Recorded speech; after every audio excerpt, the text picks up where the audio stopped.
Eu não acho que em algum momento da história as pessoas ficaram mais egoístas e cheias de si, como hoje em dia. Se você sair na rua perguntando, tu vai perceber que todo mundo hoje tem uma solução para tudo.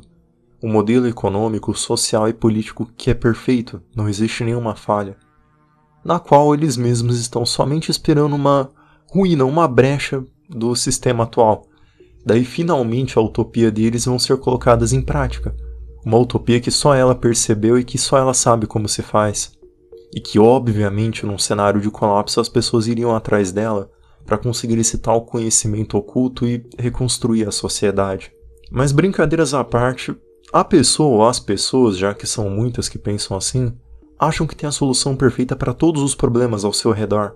Mas por alguma razão elas são totalmente omissas.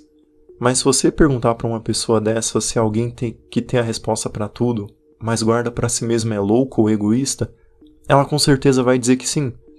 Mesmo que eu ainda não tenha chegado nas características das pessoas com quem vamos falar hoje no vídeo de hoje, eu já te adianto que existe um sentimento hipócrita quanto à sensação de superioridade intelectual, pois essas pessoas são, entre aspas, teóricos perfeitos. Como dito, elas têm a resposta para tudo, só não têm o porquê delas mesmas não põem a mão na massa. Características do homem que vive no subsolo, ou fora da luz, que é sobre o que vamos falar hoje, do arquétipo de Dostoiévski, que ele descreveu numa história chamada Memórias do Subsolo, um livro de 150 anos atrás e que traz um protagonista mais atual do que nunca. Dando uma sinopse bem rápida, até porque o livro ele é curto, é fácil de entender, eu recomendo até que todos que estejam aqui leiam o livro depois que eu terminar o vídeo. Ele conta a história de um sujeito sem nome, mais ou menos ele por volta dos 40 anos de idade, narrando algumas aventuras, vamos assim dizer, que ele tinha na época dos seus 20 anos, no auge da sua juventude. E evitando spoilers e indo direto ao ponto, a gente vai falar do personagem e como ele interage com o mundinho dele. Você pode definir o personagem de Dostoiévski como o exemplo máximo daquela pessoa que se acha mais esperta do que o resto do mundo, mas é tão medíocre e idiota quanto aqueles que ele mesmo julga ser inferiores. O personagem, em nenhum momento da história, ele é consistente quanto às suas ideias. Na maioria das vezes ele mantém uma imagem de culto e intelectual, alguém que está acima das adversidades que o homem comum enfrenta. Mas basta ele ser confrontado com essas dificuldades que logo a máscara dele cai, e ele revela sua hipocrisia, seu orgulho, sua inveja, todos os sentimentos baixos que ele acusa os outros de possuir. Não é muito comum no Brasil, mas o personagem ele parece o típico usuário do Reddit, que para quem não sabe, ele é uma espécie de rede social da esquerda liberal americana e europeia. Eu quero que você monte na sua cabeça uma imagem, um homem de meio baixinho, emasculado, geralmente branco, mas não vamos se atentar muito aqui para a cor, com uma barbinha e um corpo franzino. Aquele tipo de pessoa que não consegue se impor fisicamente, mas que ao mesmo tempo ele se acha possuidor de um intelecto maior do que o resto da população. E que não só isso, mas ele está acima dos outros, né? E que os reais problemas dele são lidar com uma inteligência elevada e que, por causa disso, ele está preso num mundo de mentiras e enganações, né? Que todo mundo ao redor dele é burro, mentiroso ou manipulado. Menos ele, é claro. Isso é um usuário do Reddit, e que bate muito bem com o senhor que narra sua própria história de vida, pelo menos por um período de tempo, no livro do Dostoiévski. É aquele tipo de pessoa que você percebe muito rápido, o porquê que ela não tem amigos, porquê que ninguém quer estar perto dela, porquê que ela não consegue manter uma relação de vínculo com ninguém, ou porquê que ela nunca se dá bem com ninguém da família. Esse tipo de pessoa, ela é um misto de inatividade e destruição, pois ela não é capaz de muita coisa na prática. Como dito, as pessoas elas são bem passivas nesse ponto, mas ela costuma destruir qualquer vínculo que alguma pessoa possa formular com ela, talvez até deixando algum tipo de trauma em algum relacionamento. Esse tipo de pessoa, tipo de gente, ela costuma pensar que está sempre num livro e num filme. E não só isso, mas que ela é o protagonista dessa história. Dada essa breve explicação, a gente pode começar a falar por que muitos hoje vivem um estilo de vida semelhante a desse personagem. cada vez mais homens e mulheres desenvolvem inseguranças e fobias que antigamente não se tinha quanto ao mundo que vos cerca. A obsessão que, por exemplo, os mais novos têm com beleza é uma pura reação de insegurança quanto à falta de confiança e postura que as pessoas têm. Você já percebeu que há 10, 15 anos atrás não tinham tantos canais e artigos de internet sobre beleza masculina? Tantos produtos que hoje os homens usam, e que no passado quem usasse ou se importasse com isso seria considerado gay, se cogitasse usar tanta coisa. Não é incomum que hoje em dia homens tenham mais produtos de beleza, ou pelo menos tão extensos, quanto as mulheres. Entre uma série ou outra na academia, eu acabei pausando a música do fone de ouvido e descansando, enquanto eu tomava um pouquinho de água.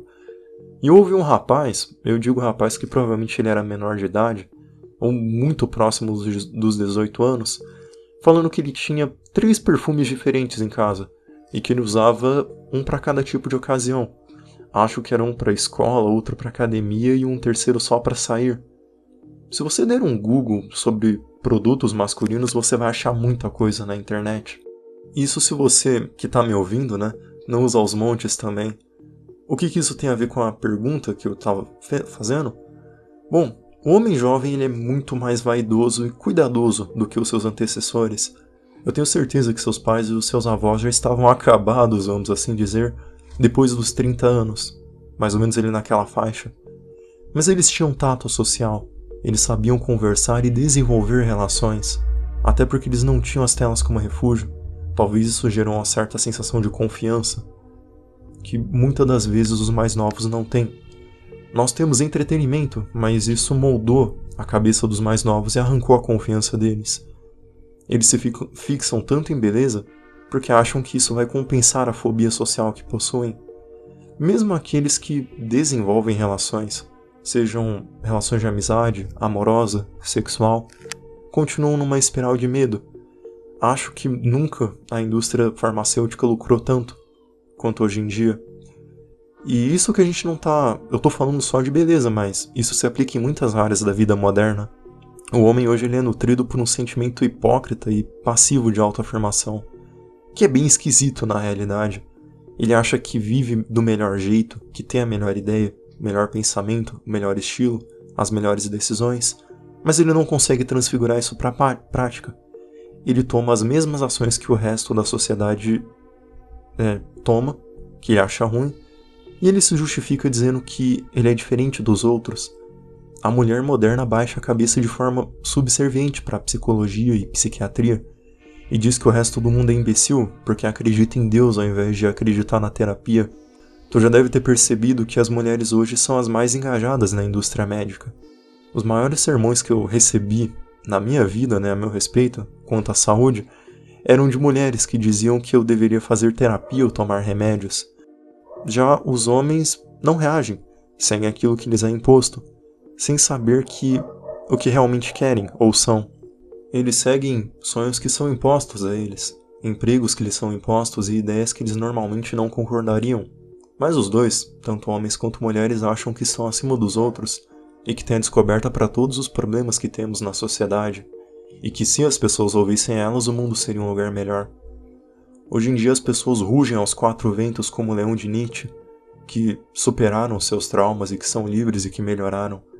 Mas eles demonstram mais do que tudo as suas inseguranças. Bem paradoxal, né? Tem muita gente que você conhece que é assim, não é verdade? Que tenta passar uma imagem de força ou sabedoria, mas o que marca a personalidade delas é narcisismo e egoísmo.